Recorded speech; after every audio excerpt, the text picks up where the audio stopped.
السلام علیکم ورحمۃ اللہ۔ ناظرین کرام، آپ دیکھ رہے ہیں ٹیک اسلامک چینل۔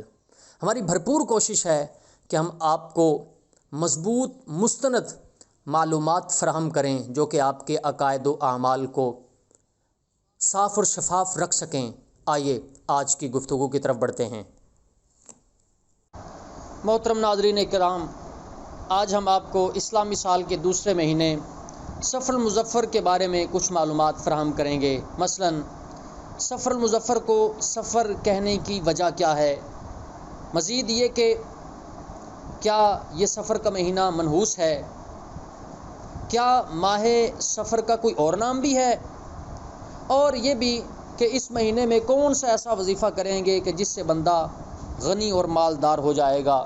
یہ تمام معلومات آپ کو اسی ویڈیو میں فراہم کرتے ہیں، چنانچہ سماعت فرمائیے۔ اسلامی سال کا دوسرا مہینہ سفر المظفر ہے۔ اہل لغت نے سفر کے کئی معنی بیان کیے ہیں، جن میں سے ایک معنی خالی ہونا بھی ہے۔ اہل عرب کا معمول تھا کہ وہ ماہ سفر شروع ہوتے ہی جنگ و جدل اور سفر کے ارادے سے اپنے گھروں سے نکل جاتے، جس کی وجہ سے ان کے گھر خالی رہ جاتے تھے۔ اسی وجہ سے کہا جاتا ہے سفر المکان۔ ماہ سفر کا ایک دوسرا نام بھی ہے۔ اہل عرب ماہ سفر المظفر کو ناجر بھی کہا کرتے تھے اور سفر الثانی بھی کہا کرتے تھے۔ علامہ جلال الدین سیوطی علیہ رحمہ فرماتے ہیں، زمانہ جاہلیت میں محرم کا کوئی معروف نام نہیں تھا، بلکہ اسے اور سفر دونوں کو سفرین کہا جاتا تھا۔ اہل عرب ربیع الاول، ربیع الثانی، جمادی الاولیٰ، جمادی الاخریٰ کی طرح ان دونوں مہینوں کو بھی سفر الاول اور سفر الثانی کہتے تھے۔ ماہ سفر چونکہ بابرکت مہینہ ہے، اسی وجہ سے اسے سفر المظفر اور سفر الخیر یعنی بھلائی والا بھی کہا جاتا ہے۔ ماہ سفر جیسے بابرکت مہینے سے متعلق بہت سی بے بنیاد باتیں مشہور ہیں۔ زمانہ جاہلیت میں اہل عرب محض اپنے باطل خیالات کی وجہ سے اسے منحوس خیال کرتے تھے، جیسا کہ علامہ بدر الدین عینی علیہ رحمہ فرماتے ہیں، دور جاہلیت میں یعنی اسلام سے پہلے ماہ سفر کے بارے میں لوگ اس قسم کے وہمی خیالات بھی رکھا کرتے کہ اس مہینے میں مصیبتیں اور آفتیں بہت ہوتی ہیں۔ اسی وجہ سے وہ لوگ ماہ سفر کے آنے کو منحوس خیال کیا کرتے تھے۔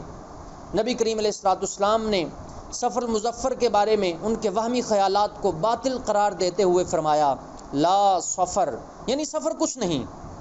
حضرت علامہ مولانا شاہ عبدالحق محدث دہلوی علیہ رحمہ اس حدیث کی شرح میں لکھتے ہیں، عوام اسے یعنی سفر کے مہینوں کو بلاؤں، حادثوں اور آفتوں کے نازل ہونے کا وقت قرار دیتے ہیں۔ یہ عقیدہ باطل ہے، اس کی کوئی حقیقت نہیں۔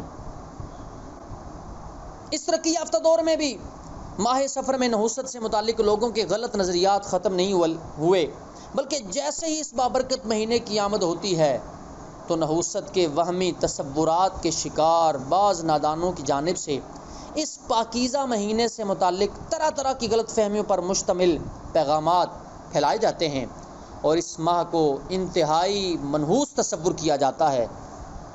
مثلا یہ کہا جاتا ہے کہ اس مہینے میں نیا کاروبار شروع نہیں کرنا چاہیے، نقصان کا خطرہ ہے، سفر کرنے سے بچنا چاہیے، ایکسیڈنٹ کا اندیشہ ہے، شادیاں نہ کریں، بچیوں کی رخصتی نہ کریں کہ اس سے گھر برباد ہونے کا امکان ہے، وغیرہ وغیرہ۔ اس طرح کی وہمیات اور حماقت بھری باتیں عام کی جاتی ہیں۔ حالانکہ صدر الشریعہ حضرت علامہ مفتی امجد علی اعظمی علیہ رحمہ فرماتے ہیں، ماہ سفر کو لوگ منحوس جانتے ہیں، اس میں شادی بیاہ نہیں کرتے، لڑکیوں کو رخصت نہیں کرتے، اور بھی اس قسم کے کام کرنے سے پرہیز کرتے ہیں اور سفر کرنے سے گریز کرتے ہیں۔ خصوصاً ماہ سفر کی ابتدائی 13 تاریخیں بہت زیادہ نحوست والی مانی جاتی ہیں اور ان کو 13 تیزی کہتے ہیں۔ یہ سب جہالت کی باتیں ہیں، حالانکہ ان جہالت کی باتوں کا سفر مظفر کے ساتھ کوئی تعلق نہیں، جیسا کہ آپ نے نبی پاک علیہ الصلوۃ والسلام کے فرمان سے بھی سماعت فرما لیا۔ آئیے اس مہینے میں وظیفہ کرنے سے جو رزق میں برکت ہوتی ہے وہ وظیفہ آپ سماعت فرمائیے۔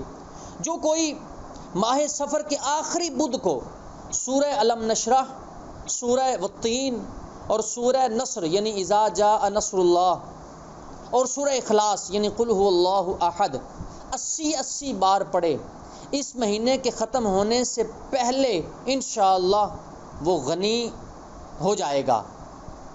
جواہر خمسہ میں یہ بھی ہے کہ اس کی عمر دراز کر دی جائے گی۔ اللہ تبارک و تعالی ہمیں اپنے نظریات کو پاک صاف ستھرا رکھنے کی توفیق رفیق نصیب فرمائے۔